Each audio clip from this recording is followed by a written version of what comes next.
ตามสูตรนี้เนาะตามสูตรในปืมแม่หนูเด้อเฮาจะมานาที่นาโลแม่งหนึ่งเนาะเฮาจะมานาโลแม่งหนึ่งมือไม่ให้เฮ็ดสูตรนี้ก่อนสูตรนี้ง่ายสุดทุกคนง่ายสุดเลยมันจะละเอียดเนาะนุ่งได้ทั้งสองเบืองทุกคนสูตรนี้จะเฮ็ดได้สิ้นตีนกับสิ้นโตตีนลงเดียวเนาะแล้วก็จะมีวิธีแทงมันอย่างต่างๆเนาะแทกความยาวมันอย่างต่างๆทุกคนแล้วก็จะมี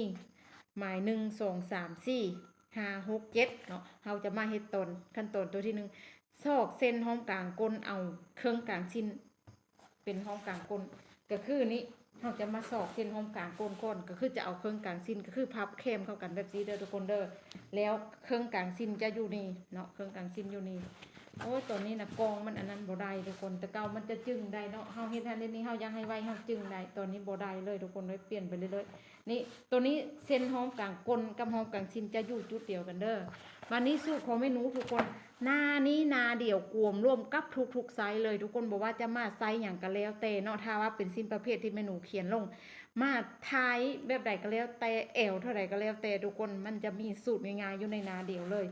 สูตรเมนูคือจะเอาท้ายหารในซี่ท้ายหารในซี่ท้ายเท่าใดก็ย่าเนาะหารในซี่หลังจากใดแล้วเนาะหารในซี่สมมุติว่าท้าย36เอาหารในซี่9 4 36เนาะจะได้เก่าแทกจากจุดนี้ออกไปเลยทุกคนนี่แทกจากจุดนี้ออกไปเก้าแล้วมาแทกจากจุดนี้ออกไปนี่จากเส้นห้องกลางก้นนี้ออกมาเก้านี่คูณใน2มันจะเป็น18คูณในอี2มันจะเป็น36เพราะว่าท้ายหาร4ทุกคนหลังจากนั้นเราได้ท้ายแล้วเส้นท้ายข้างเบื้องซ้ายเส้นท้ายข้างเบื้องขวาเนาะได้แล้วเรียบร้อยขั้นตอนต่อไปทุกคนขั้นตอนที่3ซอกเก็ตเนาะซอกเก็ตห่างของกลซอกเก็ตห่างของกลนี่ลูกศรทุกคนเบิ่งเก็ตห่างกลเนาะในเมนูเขียนใส่เก็ตห่างกลนี่เฮาจะบ่ตายตัวถ้าว่าท้าย34ลงมาเฮาจะเอา6ก็ได้ท้าย35ขึ้นไปเฮาจะเอา7ก็ได้ทุกคนอันนี้ท้าย36เฮาจะเอา7ก็คือจะมีลูกศรบอกเนาะคือบอกซีไปทางนี้นี่เห็นบ่อันนี้เอา3เนาะตัวนี้3ซีมาทางนี้3บวกเข้ากันมันจะเป็น6ทุกคนแต่นี่มันจะเป็น6เนาะนี่อันนี้แม่หนูจะเอา7เด้อทุกคนเด้อเพราะว่าท้ายลูกค้า36นี่เอา7ทั้งเทิงก็เอา7คือกันจากนี้มานี่3ครึ่งในปื้มก็มีบอกให้ทุกคนบ่ต้องห่วงว่ายานบ่จักว่าเอาเท่าใดเนาะเฮาจะมีเคล็ดลับในนี้ทุกคนวิธีคิดเก็ตคนตุ้ยคนจ้อยเฮ็ดบ่ได้ให้เข้าหุ้นเข้าแอวหลังจากนั้นเห็นบ่เฮาจะได้แล้วแบบนี้ทุกคนอันนี้บ่ได้จำกัดเห็นบ่เมนูบ่ได้จำกัดสมมุติว่าท้ายลูกค้า40เอา40หารใน4ก็แสดงว่าจากนี้มานี้เนาะกี้นี้พอดีมันตัดเนาะมันตัดเมนูบ่เห็นทุกคนเมนูจนขีดฮอดพี่แล้วเนาะสมมุตินี่เส้นหอมกลางก้นตัวนี้ท้ายลูกค้า45เฮาก็เอา45หารใน4ได้เท่าใดแล้วแทกออกทุกคนได้เท่าใดแทกออกเนาะเพราะว่ามันจะเป็นท้ายแทกทั้งลุ้มแล้วก็แทกทั้งเทิงแบบซี่เนาะเฮ็ดเช่นซื้อแบบซี่แล้วเฮามาหลังจากเฮาซอกตัวนี้แล้วเฮาก็มาซอกตัวนี้ทุกคนก็มีบอกให้เนาะมีบอกให้นี่ซอกก้นห้างขั้นตอนที่3ขั้นตอนที่4สำหรับหัวเก็ตเนาะสำหรับหัวเก็ตตัวนี้นี่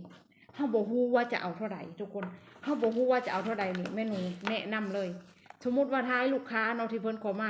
36แม่นว่าท้ายลูกค้า36บัดนี้แอวลูกค้าเด้แอวลูกค้า26นี่จับหัวเซิกแมทเลยทุกคนจับหัวเซิกแมทมาใส่26เลย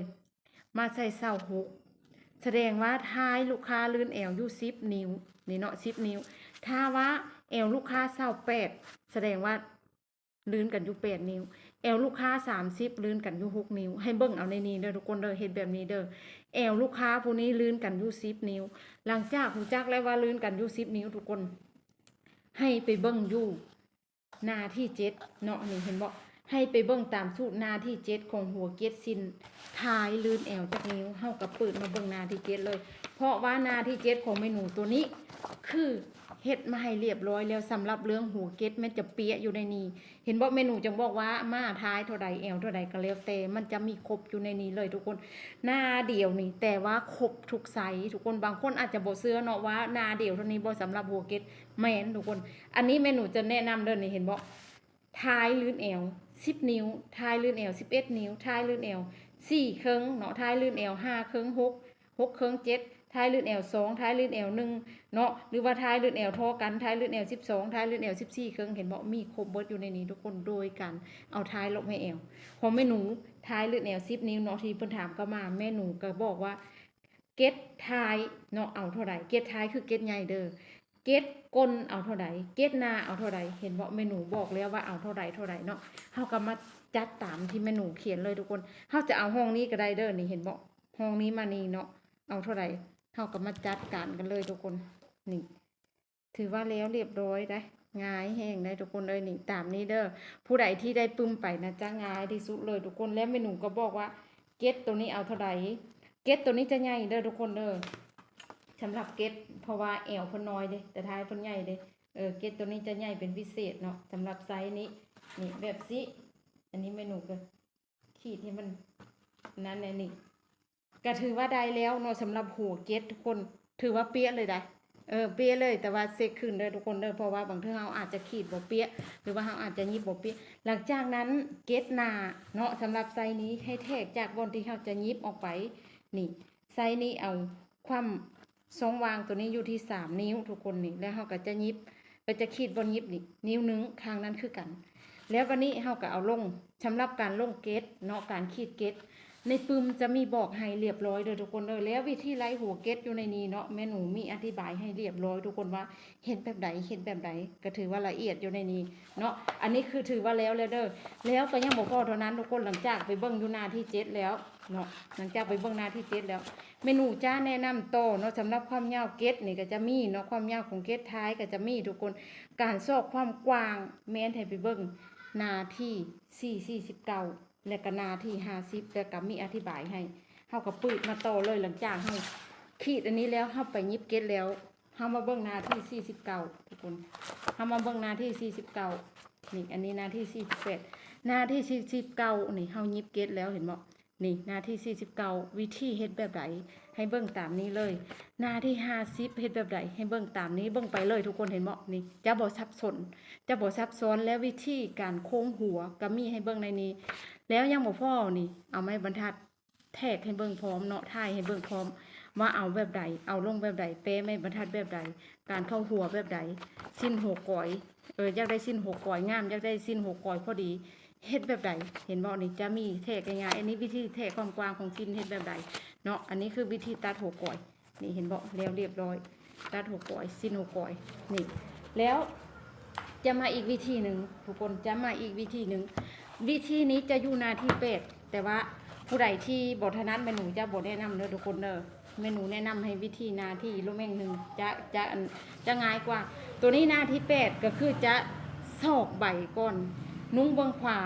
เนาะเขาจะแทกใบเบื้องซ้ายเข้าไปนุ่งเบื้องซ้ายแทกใบเบื้องขวาเข้าไปอันนี้จะโกงกันข้ามกันเด้อแต่ว่าตัวนี้เห็นบอกมันจะเอาเครื่องกลางเลยได้เครื่องกลางสิ้นเป็นห้อมกลางก้นถือว่าแล้วเลยเนาะห้องกระแทกหาสี่เข้าไปอันนี้สมมุติว่าลูกค้านุ่งขวาหาซ้ายเนาะขวาหาซ้ายเด้อทุกคนเด้อกองมันอาจจะซับแต่ว่าความจริงแล้วเมนูก็คือเฮ็ดถึกเนาะนี่เขาจะแทกจากใบเบื้องซ้ายเข้าไปอันนี้จะเอาท้ายหารให้2ท้ายหาร2แล้วบวก2เนาะหรือว่า4บวก2หา3หา4เป็นอย่างจังบวกนี่สมมุติว่าท้ายลูกค้า36เนาะเขาจะได้อยู่18เมนูบวกเพิ่มอีก2เป็น20ตัวนี้จะเป็นเกตเห็นบ่เขาจะสอบวันนี้น่ะมันจะเป็นเกตข้างซ้ายก่อนเนาะลูกค้านุ่งมือขวาวันนี้หลังจากนั้นเขาได้ตัวนี้แล้วในปื้มก็มีได้ทุกคนในปื้มก็มีสูตรนี้น่ะบาทนี้เอาท้ายหารให้2นี่เอาท้ายหารใน2สูตรนี้แต่ว่ามันจะซับซ้อนในผู้ใดที่บ่เข้าใจท้ายหารใน2ท้าย36หารใน2จะได้อยู่ที่18เห็นบ่นี่ก็คือเก้าเลยทุกคนหลังจากนั้นท้ายหารใน2แล้วได้ที่ท้ายหารใน2ได้18แล้วมาหารใน2อีกนี่ห้องนี้หารใน2อีกหรือว่าหารใน4เห็นบ่18หารใน2นี่ก็จะได้อยู่เก้านี่คือกันทุกคนเห็นบ่จะได้อยู่เก้ามึกชุดก้อนเนาะชุดก้อนเมนูผ้าเทเอาท้ายหารใน4แล้วมันจะได้เกาออกมาพี่เลยเนาะมันจะได้เกาออกมาพี่เลยแต่ว่าสูตรนี้เมนูซอกใบก่อนเนาะซอกใบก่อนแล้วเขาจะได้ข้างนี้ก่อนเนาะเขาจะได้ข้างนี้แล้วไปข้างนี้เห็นบ่ทุกคนหลังจากนั้นตัวนี้ไม่ไรสดก่อนลูกไม่อ่านคลิปก่อนหลังจากนั้นตัวนี้เกตห้างเห็นบ่กับหัวเกตนี่กับนี้ให้ไปเบิ่งเอาหน้าที่7 เห็นบอกทุกคนให้ไปเบิ่งเอาหน้าที่เจ็ดสำหรับเกตเนาะแล้วก็ความห่างนี่เบิ่งขึ้นย้อนหลังหนานี่เห็นบอกนี่เบิ่งขึ้นย้อนหลัง ให้มาเบิ่งอยู่หน้าที่เจ็ดสำหรับเรื่องหัวเกตแล้ววันนี้การซอกความกว้างของชิ้นเนาะมันอย่างต่างๆ ให้ไปเบิ่งอยู่หน้าที่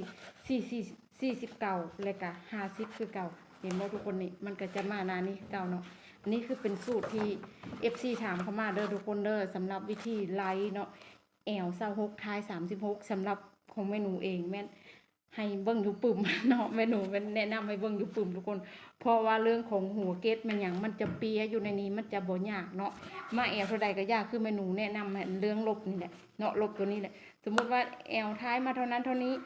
ได้4อันนี้แล้วนี่เห็นบ่เรียบร้อยมีแต่ไปเบิ่งหัวเกตอยู่หน้านั้นเลยเนาะเบิ่งหัวเกตอยู่หน้าที่7แล้วมาหมายใส่เลยเนาะเครื่องนิ้วบอเท่าใดบอมันจบอยู่ในนี้เด้อทุกคนแล้วกันชอบความกว้างมีหุบให้เบิ่งมาอย่างเรียบร้อยเนาะเพราะฉะนั้นผู้ใดที่บ่เป็นก็บ่ต้องกังวลเด้อทุกคนเด้อฝากไว้ผู้ใดที่ยังบ่กล้าตัดสินใจเนาะอยากมีรายได้เพิ่มอยากมีอาชีพอยากสร้างรายได้เองอยากหาเงินเองฝากไว้เลยคูมือยิบสิ้นสูตรง่ายเป็นไวแน่นอนเนาะบ่เข้าใจถามได้ทุกคนเบอร์ตามนี้เลย02078158954เนาะเป็นเบอร์ WhatsApp เนื้อว่าโทรก็ได้ทุกคนผู้ใดอยากได้อยากสั่งซื้อเนาะฝากให้ทั่วประเทศเด้อบ่เข้าใจถามได้บ่เข้าใจแม่หนูอธิบายให้ได้เด้อทุกคนเด้อมื้อนี้ก็บ๊ายบายนะขอบใจผู้ที่ถามเข้ามาเด้อ